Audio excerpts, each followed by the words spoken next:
এটা এনকাউন্টার না সরাসরি খুন। থানায় বসে যখন ও বয়ান দিচ্ছে তখন কয়েকজনের নাম বলেছিল, তার মধ্যে রাজা বলে একটি ছেলের নাম, এবং রাজা বর্তমানে আরএসএস এর সংগঠনের সঙ্গে যুক্ত রয়েছে। ফলে তাকে ধামাচাপা দেওয়ার জন্যই কি তাকে মেরে ফেলা হলো? যেদিন মারা হয়েছে তার আগের দিন মুখ্যমন্ত্রী নিজে এসপি অফিসে গিয়ে বসেছিলেন, তাহলে কি সেখানেই সেই ছকটা তৈরি হয়েছিল? মুখ্যমন্ত্রীর নির্দেশেই কি তাকে মেরে ফেলা হলো? একটা পুলিশ যদি তার রিভলভারটাকেই বাঁচাতে না পারে, তাহলে সাধারণ মানুষকে সে বাঁচাবে কি করে? সে যদি রাজসাক্ষী হতে চাইতো তাহলে অনেক বড় বড় কোনো মাথা ধরা পড়তো। তাই জন্য এটাকে করে দিয়ে সমস্ত এভিডেন্সকে মুছে দেওয়ার ব্যবস্থা করা হলো। রাত্রির 12টার সময় পুলিশ যাচ্ছে পুনর্নির্মাণ করতে, এবং যেখানে আলো নেই, যেখানে ক্যামেরা পার্সন নেই, পুরো আমি জানি পুনর্নির্মাণ করতে গেলে একটা ক্যামেরা পার্সনকে নিয়ে যেতে হয়, এলাকার দুজন সাক্ষীকে নিয়ে যেতে হয় পুলিশের। সে দুজন সাক্ষীও নেই, কোনো ক্যামেরা পার্সন নেই, এবং যেখানে 7-8 জন পুলিশ রয়েছে সেখানে একজন মাতাল লোক সেই পুলিশের কাছ থেকে রিভলভার ছিনতাই করলো কী করে? রিভলভারটা যখন তার পকেটে কোমরে রাখা থাকে, সেটা তার কাঁধের ওখান দিয়ে একটা লাইনের মাধ্যমে আটকানো থাকে, তারের মাধ্যম দিয়ে। তা সেই তারটা ছিঁড়ে নিয়ে সে গেল কী করে? এর আগের দিনের আমরা ভিডিওতে দেখেছি শান্তনু মণ্ডল যখন ওকে তুলে ধরে নিয়ে যাচ্ছে, তাকে হাতে করে ধরে নিয়ে যাচ্ছে, সেই ছেলেটা কিভাবে পালিয়ে যাওয়ার ব্যবস্থা করতে পারলো জানি না। যদিও যেখানটা থেকে পালিয়েছে বলছে সেখানটা জল কাদার জায়গা, তো সেটা যদি পায়ে শ্যুট করতো আমার মনে হয় তাকে ধরা যেত। একেবারে প্রাণে মেরে ফেলবার কোনো প্রয়োজন নেই। ও যখন রাজসাক্ষী হবার চেষ্টা করছে, থানায় বসে যখন ও বয়ান দিচ্ছে তখন কয়েকজনের নাম বলেছিল, তার মধ্যে রাজা বলে একটি ছেলের নাম, এবং রাজা যে ওই এলাকার কত বড় নোটোরিয়াস পারসন এবং সে যে বর্তমানে আরএসএসের সংগঠনের সঙ্গে যুক্ত রয়েছে সেটা কিন্তু আমরা জানি। ফলে তাকে ধামাচাপা দেওয়ার জন্যেই কি তাকে মেরে ফেলা হলো? এবং এর আগের দিন যেদিন মারা হয়েছে তার আগের দিন মুখ্যমন্ত্রী নিজে এসপি অফিসে গিয়ে বসেছিলেন, তাহলে কি সেখানেই সেই ছকটা তৈরি হয়েছিল? মুখ্যমন্ত্রীর নির্দেশেই কি তাকে মেরে ফেলা হলো? এটা এনকাউন্টার না সরাসরি খুন। আমি যদি যে ধরা পড়েছে, যখন তার ট্রায়াল শুরু হয়নি তাকে বলাই হয়নি যে তিনি বিচারের আওতাধীন আসেনি, সে পুলিশের আন্ডারে রয়েছে, সে কিভাবে পুনর্নির্মাণ করতে গেল, তার কোনো বিচার হলো না। তার আগেই সে তাকে অপরাধী সাব্যস্ত করে যে এনকাউন্টারটা করলো, আমি মনে করি এটা ঠিক নয়।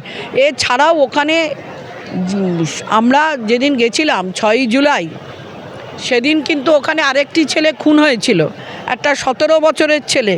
কই তাকে নিয়ে বা তার জন্যে কজন ধরা পড়লো, পুলিশ কিন্তু সেগুলো দেখাচ্ছে না, বা কোনো বড় মিডিয়া সেগুলোকে নিয়ে কথা বলছে না। শুধুমাত্র এই বারুইপুর কাণ্ডটাকে নিয়ে মানে ঘোলা জলে মাছ ধরবার প্রত্যেকেই চেষ্টা করছে, আমি বলতে পারি।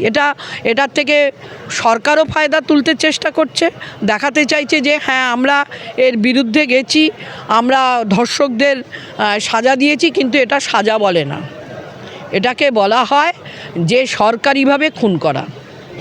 মহামৈত্র এই বিষয়ে মন্তব্য করেছেন যে এটা কি পশ্চিমবঙ্গ নাকি উত্তরপ্রদেশের 2.0?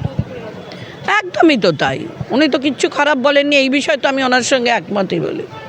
কারণ আমি পুনর্নির্মাণ করতে যাচ্ছি, প্রথম হচ্ছে ক্যামেরা পার্সন নেই, অত রাতে কেন গেলাম, এবং 45 মিনিটের একটা গ্যাপ সময় দেখা যাচ্ছে, সেই 45 মিনিট ওনারা কোথায় ছিলেন, কি করেছিলেন সেইটা ওনারা বলতে পারছেন না। এলাকার কোনো সাক্ষী নেই যখন ওনারা পুনর্নির্মাণে যাচ্ছেন, তাহলে এটা কি? অবশ্যই তাই, এটা উত্তরপ্রদেশেরই মতন। পুলিশ সূত্র মারফত জানা যাচ্ছে যে পুলিশরা অভিযোগ করেছেন যে সেই প্রভাস মণ্ডল নাকি তাদের কাছ থেকে রিভলভার কিনে নিয়ে 1 রাউন্ড গুলি চালায়। আমি তো প্রথমেই বললাম, যখন রিভলভারটা ছিনিয়ে নিচ্ছে, রিভলভারটা কোমরে গোঁজা থাকার সাথে সাথে সেই রিভলভারের সঙ্গে একটি তার পুলিশ পার্সনের কাঁধ অবধি থাকে, তাহলে তার মানে কি সেই তার দড়িটার সাথে কি সেটা লাগানো ছিল না? একটা পুলিশ যদি তার রিভলভারটাকেই বাঁচাতে না পারে, তাহলে সাধারণ মানুষকে সে বাঁচাবে কি করে?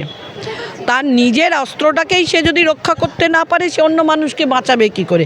এটা তো সারাসার দেখাই যাচ্ছে যে সরকারিভাবে খুন করে দেওয়া হলো।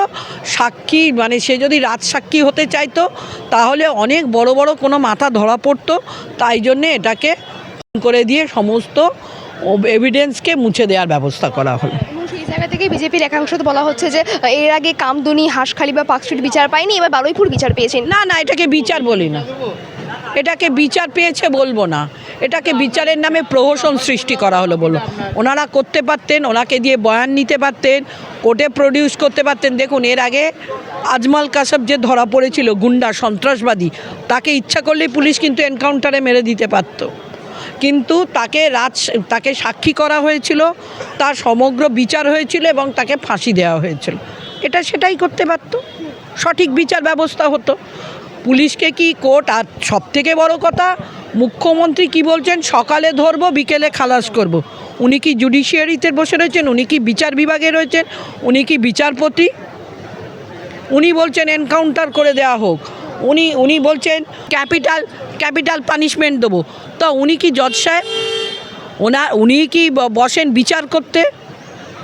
তার মানে কি জুডিশিয়ারিকে অপমান করা হচ্ছে?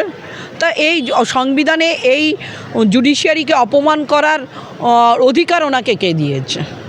এটা তো প্রথম প্রশ্ন আমাদের।